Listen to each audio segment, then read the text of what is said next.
ഇന്നലെ മരുമകൻ കൊണ്ടുവന്ന സാധനങ്ങളാണ് അതൊക്കെ. ഇതിൻ്റെ കൂടെ മിഠായികൾ വേറുണ്ട്.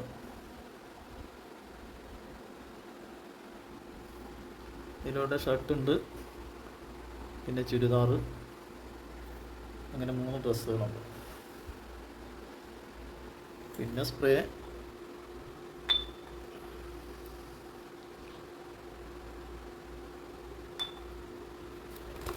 പേസ്റ്റ്, ബ്രഷ്, അങ്ങനെ കുറേ എണ്ണമുണ്ട്.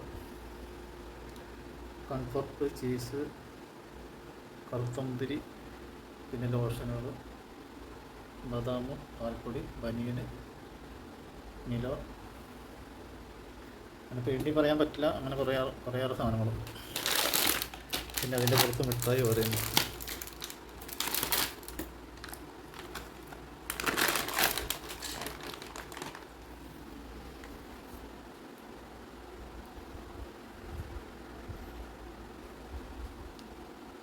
ഏതായാലും വാരി വലിച്ച് കൊടുന്നോണം.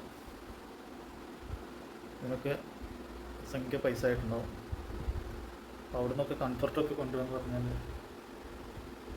ഭാരം തന്നെ ആലോചിച്ച് നോക്കണം. നല്ല വെയിറ്റ് ഉണ്ടാവും. നല്ല ക്വാളിറ്റിയുള്ള ബ്രഷൊക്കെ തന്നെയാണ്.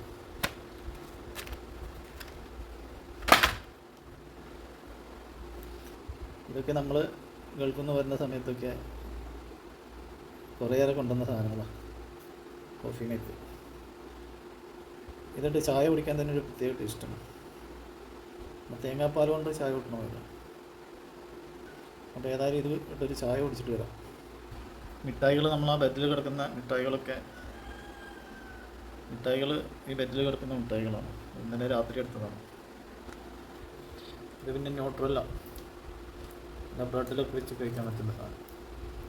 അപ്പോൾ ആദ്യമൊക്കെ ഇത് അവിടെ തന്നെ ഉണ്ടായിരുന്നുള്ളൂ. ഇപ്പോൾ നമ്മുടെ നാട്ടിൽ അവൈലബിൾ ആണ്.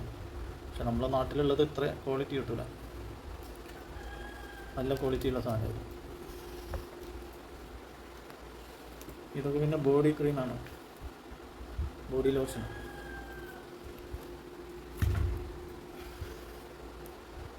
പിന്നെ നമ്മളെ നെസ്കോഫി, മിലോ, ഹാങ്കറിൻ്റെ പാൽപ്പൊടി,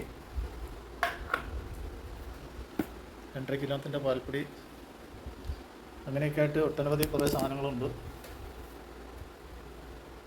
അപ്പോൾ ഇതൊക്കെ ഏറെക്കുറെ പൈസയായിട്ടുണ്ടാവും. ഒരു 10-30 കിലോ തൂക്കമായിട്ടുണ്ടാവും. എന്നാലും ഇത്രയൊക്കെ ഒന്നും കൊണ്ടുവരേണ്ട ആവശ്യമൊന്നുമില്ല. കാരണം മാരും അതിൻ്റെ മകളുടെ തൃപ്തിക്ക് വേണ്ടിയിട്ട്